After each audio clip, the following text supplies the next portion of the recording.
Radio Alise Plus skan ziņas bez robežām, studijā Joris Saukāns.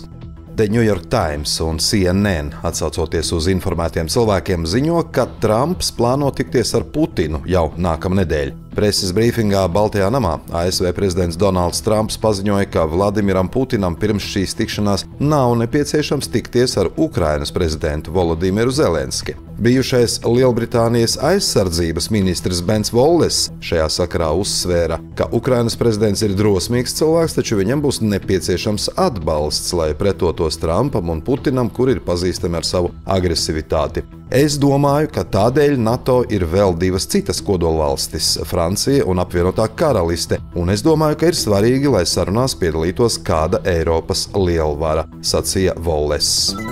Izraēlas drošības kabinets ir apstiprinājis plānu Gazas pilsētas ieņemšanai. Par to šodien paziņoja premjerministra Benjamina Netanjahu birojas. Pieņemti 5 principi kara izbeigšanai – Hamas atbruņošana, visu ķīlnieku dzīvu un mirušu atgriešanās, Gazas joslas demilitarizācija, Izraēlas drošības kontrole Gazas joslā, alternatīvas civilās pārvaldes izveide, kas nav ne Hamas, ne palestīniešu pašpārvalde. Būtībā šis lēmums iezīmē jaunu eskalāciju Izraēlas 22 mēnešus ilgušajā ofensīvā Gazas joslā.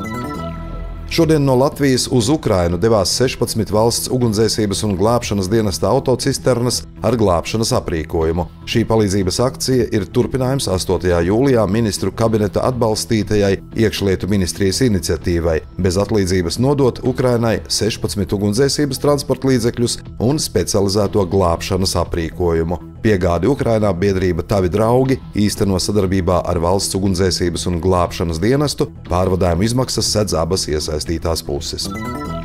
Būvniecības valsts kontroles birojas aicina iedzīvotājus, īpaši bērnus un jauniešus, netuvoties bīstamā stāvoklī esošajai ēkai Daugavpilī Čiekuru ielā 4. Kā informē birojas, tā var radīt draudus cilvēku veselībai un drošībai.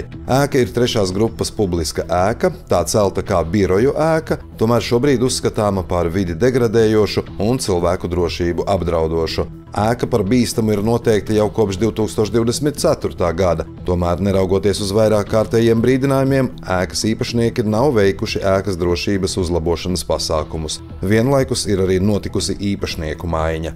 Daugavpils valsts pilsētas pašvaldība par visu šo arī ir informēta.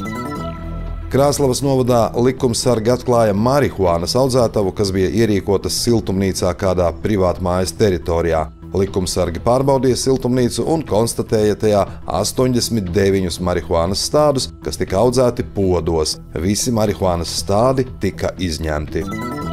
Daugavpils komunālā saimniecības pārvalde ieplānojusi 4 pārvietojamu video novērošanas kameru iegādi. Ar tām uzraudzīs, vai iedzīvotāji ievēro atkrituma apsaimniekošanas normatīvus un fiksēs pārkāpumus. Kameru iepirkums jau noslēdzies, tuvākajā laikā tās sāks uzstādīt vietās, kur bieži mēdz notikt negodprātīga atkritumu izmešana. Pēc pārkāpumu video fiksācijas informāciju nodos pašvaldības policijai tālāku darbību veikšanai. Pārkāpējiem draud sodi par sadzīves atkritumu izmešanu fiziskām personām no 50 līdz 750 eiro, uzņēmumiem no 250 līdz 1500 eiro.